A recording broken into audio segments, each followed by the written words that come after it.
Everyone thought Angela Carter was just a quiet woman running a roadside diner. But when a gang stormed in to terrorize her, they made one deadly mistake: they forgot to check her past. Because Angela wasn't just a cook, she was a Marine. And when Marines fight, they don't fight to lose. Angela Carter's roadside diner sat like a beacon on the empty stretch of highway, its neon glow cutting through the silence of the night. For weary travelers, it was a sanctuary, a place where the coffee was strong, the food hot, and the owner's smile steady as the horizon. To most, Angela was just a middle-aged woman keeping her business alive, flipping pancakes and pouring coffee with quiet grace. But beneath the apron and gentle voice lay years of discipline, scars from battles fought overseas, and instincts that never truly went away. The night seemed ordinary until the rumble came. A chorus of engines tore through the stillness, echoing against the metal siding of the diner. Angela glanced up, her sharp eyes narrowing. Moments later, the door burst open, and in swaggered half a dozen bikers, their laughter loud and ugly. The smell of leather, sweat, and stale beer followed them in. "Look what we got here," the leader sneered, a tall man with tattoos crawling up his neck. He slapped a stool and sat down, his boots muddying the chrome footrest. "Sweet little diner, run by a sweet little lady." The other customers shrank into their booths. A young couple clutched each other's hands, while a trucker at the counter suddenly found his coffee very interesting. Angela, however, kept moving with unshaken calm. She set down a fresh pot, filled the gang leader's cup, and said evenly, "Refills are free after midnight." The gang roared with laughter, but the leader's eyes flickered. He wasn't expecting composure. Most people cowered when they walked in. "You got guts, lady," he said, leaning closer. "But guts don't keep you safe." One of his men kicked over a chair. Another reached over and snatched a slice of pie from a teenager's plate, shoving it into his mouth. The room filled with tension, sharp as broken glass. Angela didn't flinch. She reached for a rag, calmly wiping down the counter. Her voice was steady, almost cold. "You boys eat, drink, and move on. That's how this works." The leader smirked, enjoying the fear radiating from everyone but her. He tapped his fingers on the counter, his rings clinking. "What if we don't move on? What if we stay and take what we want?" The diner went silent. A fork clattered to the floor in the back booth. The waitress by the soda machine froze, her tray trembling in her hands. Angela met the leader's gaze, unblinking. Her pulse was steady, her mind calculating. She noted exits, counted bodies, assessed threats, the old Marine training sliding back into place like a familiar weapon. Her lips curved, not in fear, but in something the gang couldn't read. Then, she said softly, "You'll find out this diner serves more than just food." The diner's fluorescent lights hummed faintly above, the only sound in the stillness after Angela's quiet warning. For a moment, the gang leader simply stared at her, lips twisting into a smile that didn't reach his eyes. Then he chuckled, low and threatening, the kind of laugh that made the hair on the back of every neck stand up. "You hear that, boys?" he said, raising his voice.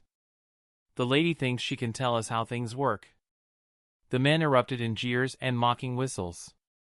One slammed his fist on a booth table, making a young couple flinch. Another whistled at the trembling waitress, his grin wolfish. The leader leaned across the counter, close enough for Angela to smell the sour beer on his breath. "I like you," he said. "Got spirit. But spirit breaks. Sooner or later." Angela tilted her head slightly, meeting his gaze without wavering.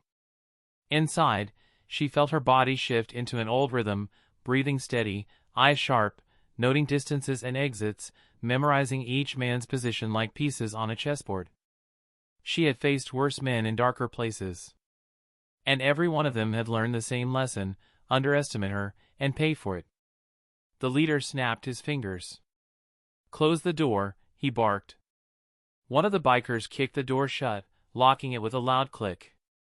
A hush fell over the diner, broken only by the nervous rustle of frightened patrons. No one dared move. The gang thought they had just sealed their prey inside. What they didn't know was that they had locked themselves in with a Marine. The largest of the men, a hulking brute with a shaved head, swaggered toward the counter. "I'll take a burger," he sneered, slamming a hand down. "And make it quick, sweetheart." Angela's face betrayed nothing. She turned, walked into the kitchen, and set a pan on the stove. Her hands moved calmly, but her mind raced. She checked her surroundings: a skillet, knives, a pot of boiling coffee. Tools. Weapons. Opportunities. All she needed was the right moment. Back in the dining room, the gang spread out, claiming the space as their own. One slid into a booth with his boots on the table, tearing napkins into shreds. Another stalked past the young couple, deliberately knocking the man's hat off before laughing in his face. Fear spread like smoke. The leader kept his eyes on Angela. "She's brave," he muttered. "But she's gonna regret it." The waitress, shaking, tried to retreat to the back, but one of the bikers grabbed her arm, yanking her close. "Where you going, sweetheart?" "Party's just starting." Angela reappeared, carrying a steaming plate. She slid the burger in front of the brute and leaned in just enough for her words to cut through the tension like a blade. "Let her go." The biker froze, stunned by the steel in her voice. For a heartbeat, no one spoke. Then the leader burst out laughing, slapping the counter. "Oh, she's got claws," he howled. "Look at her, playing tough." The man holding the waitress tightened his grip, emboldened. The girl whimpered, and something inside Angela shifted. Her hand, seemingly casual, reached for the coffee pot. She lifted it, steam curling into the air, and set it on the counter with deliberate force. The sharp clink echoed like a warning shot. Every instinct screamed at her to act. But patience was a Marine's greatest weapon. She let the silence stretch, let the tension coil tighter and tighter. She could see it in their eyes. None of them had faced someone who wasn't afraid. That alone made them uneasy. The leader leaned back, smirking. "You think you scare us?" "Lady, we run highways like this. Nobody stops us. Not cops, not truckers, not Marines?" Angela cut in softly, her eyes like steel. The words landed like a grenade. The laughter faltered. A flicker of uncertainty flashed across the leader's face, but he quickly covered it with a sneer. "Marine," he scoffed. "You? Don't make me laugh." Angela's lips curved into the faintest smile. It wasn't bravado. It wasn't bluff. It was a promise. And in that moment, as the air grew heavier, the gang realized something they hadn't before. This wasn't just a diner. It was a battlefield. And Angela Carter was already preparing to fight. The silence in the diner was suffocating, broken only by the sizzle of grease in the kitchen and the faint buzz of the neon outside. The bikers shifted uneasily, their leader's smirk slipping for the first time since he'd walked in. Angela's words hung in the air like smoke. "Marine," she repeated, her voice calm, steady, and unmistakably certain. The man gripping the waitress scoffed, trying to shake off the weight of her tone. "I don't care if you were the Queen of England," he snarled, yanking the girl's arm. "You don't tell us what to do." Angela moved before the sentence was finished. Her hand shot out, grabbing the scalding coffee pot, and in one fluid motion, she swung.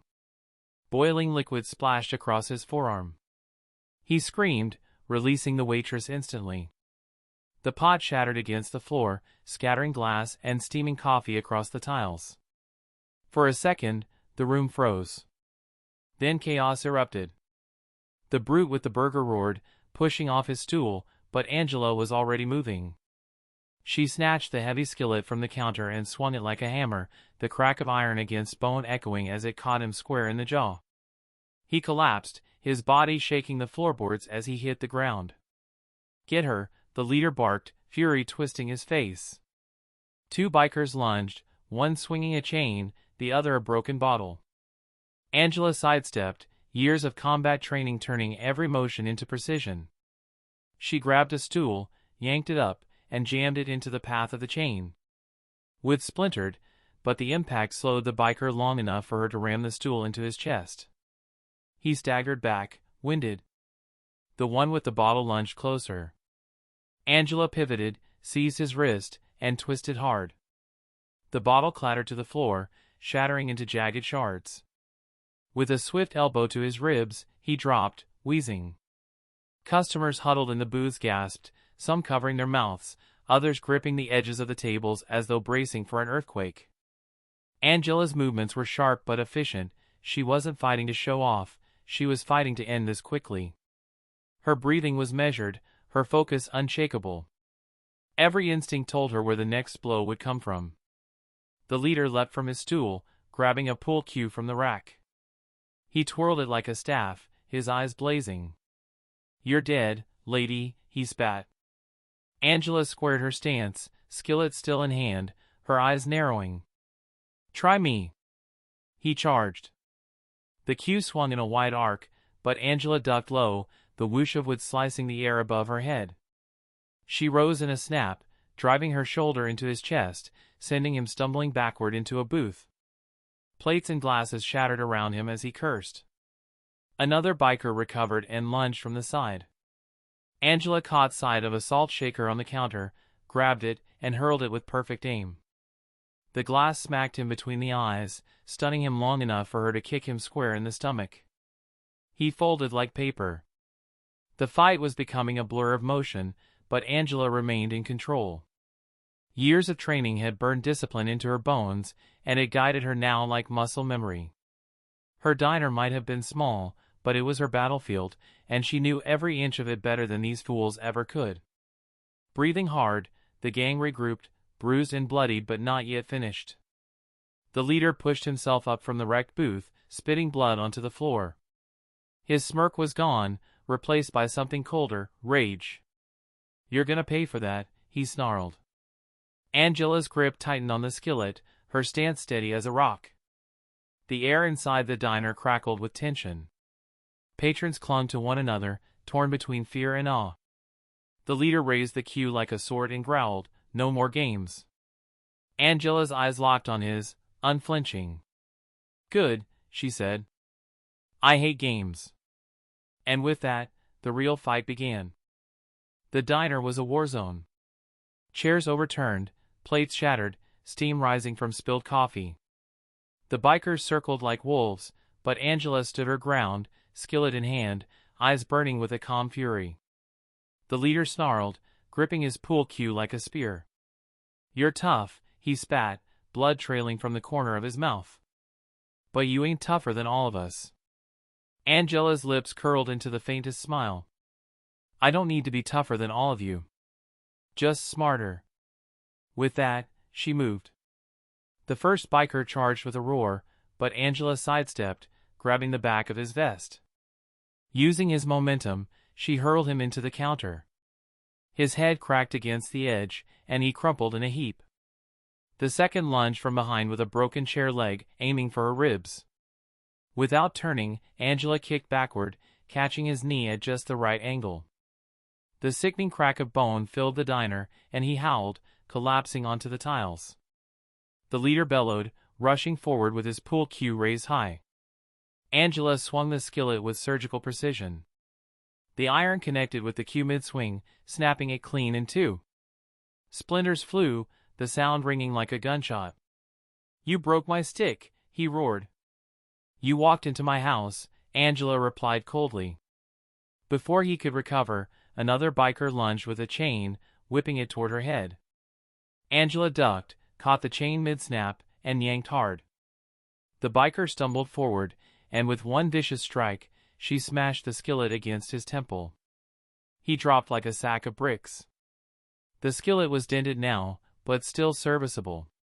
She tossed it aside, her hands free. Angela was at her deadliest without weapons, her body itself was a weapon honed by war. The leader came again, fists swinging wild with rage. Angela ducked the first blow, blocked the second, then drove her elbow into his ribs. He staggered, coughing, but came back harder. His fist clipped her cheek, snapping her head to the side. Pain flared, but Angela only smiled, tasting blood. That's all you've got, she taunted. Fueled by fury, he lunged again. This time, Angela caught his wrist, twisted, and slammed him face first into the counter. Wood cracked. He roared in pain, thrashing, but she pressed his arm up behind his back, her knee digging into his spine. Call him off, she growled into his ear. He spat blood onto the counter. Never. Angela slammed his head down again, hard enough to rattle the plates on the shelves. Call him off. But before he could answer, one of his men scrambled up and came at her with a knife snatched from the kitchen. Angela reacted instantly. She shoved the leader aside, seized a ketchup bottle, and hurled it. It smashed against the biker's face, distracting him just long enough for her to grab the knife hand, twist, and drive his wrist into the counter until the blade clattered free. The customers gasped, some too shocked to move, others wide-eyed with awe. They had never seen violence controlled with such precision, such cold efficiency. Angela turned back to the leader, who was struggling to his feet, blood dripping from his nose. He wiped his mouth with the back of his hand and glared at her with pure hatred. You're dead, he hissed. Angela stepped forward, her voice low, dangerous. You first. He charged. For a moment, time slowed. Angela dropped low, swept his legs out from under him, and as he crashed to the floor, she drove her fist into his jaw with all the force of years of training. His head snapped back, and he went limp, sprawled across the broken tiles. Silence fell. The remaining bikers, bruised, bloodied, broken, looked at their unconscious leader and then at Angela, standing tall, her chest rising and falling steadily, eyes still burning with that marine fire. Pick him up, she ordered. Her voice was calm, commanding, the voice of someone used to giving orders that were obeyed. And get out. For a moment, no one moved. Then, one by one, the bikers obeyed. They lifted their leader, staggering toward the door, avoiding her gaze. None dared speak. The heavy diner door creaked open, and the gang spilled out into the night, their engines roaring to life before fading into the distance. The diner was left in ruins, the acrid scent of sweat, smoke, and fear hanging in the air. Slowly, the customers began to breathe again. The waitress, her face streaked with tears, whispered, "Miss Carter, you saved us." Angela wiped blood from her lip and gave a small, weary smile. I just protected my diner, she said softly. But everyone in that room knew the truth. Angela Carter wasn't just a diner owner. She was a Marine, through and through. The diner was a mess, shattered glass, overturned chairs, food smeared across the floor, but it was standing. Angela stood in the center of it all, her breathing steady, her eyes scanning the room like she was still on patrol. Slowly, the silence gave way to whispers. The young couple in the booth clutched each other, relief flooding their faces. The trucker at the counter let out a low whistle, shaking his head. The waitress, trembling but safe, finally released the tray she'd been gripping like a shield and set it down.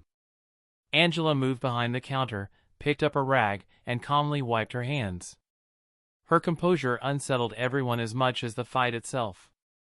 She looked at the people gathered, her voice steady but gentle. Diner's closed, she said.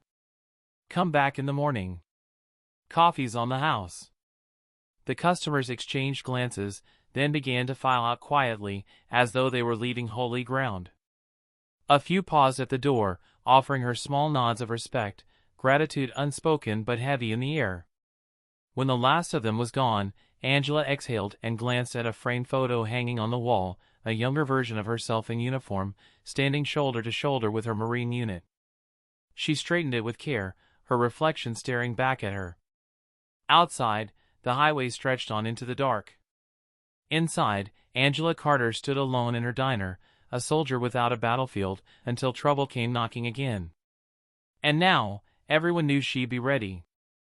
And that night, a gang learned a lesson they'd never forget: never mistake silence for weakness, and never corner a Marine. Angela Carter wasn't just serving food, she was serving justice. Her diner may be small, but from that night on, it carried a legend. A legend about the woman who turned a roadside cafe into a battlefield and walked away victorious.